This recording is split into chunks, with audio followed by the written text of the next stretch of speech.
In today's video, I'm going to teach you how to import a CSV file in Jira.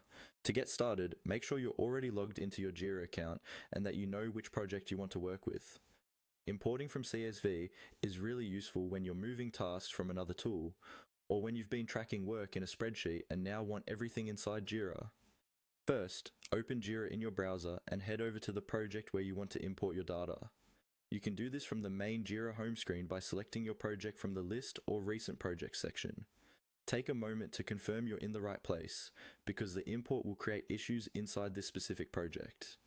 Once you're inside the project, look at the top navigation options and switch the view to List.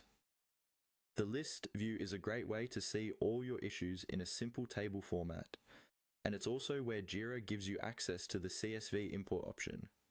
Click on List and wait for the view to load completely. Now that you're in the List view, look to the top right corner of the screen for the More Actions menu. This is usually represented by 3 vertical dots. These dots hide additional options that aren't shown by default. Go ahead and click on that 3-dot icon to open the menu. In the menu that appears, you'll see several tools and actions related to managing your issues.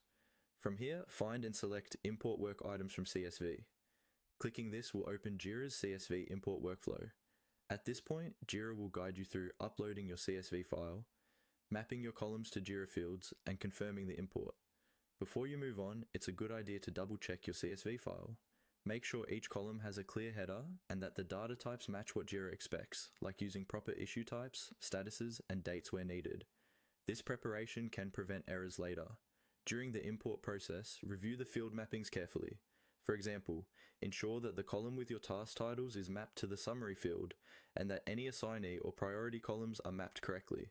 When everything looks good, proceed with the import and wait for Jira to finish processing your file. And that's it. By selecting your project, switching to the List view, opening the More Actions menu, and choosing the CSV import option,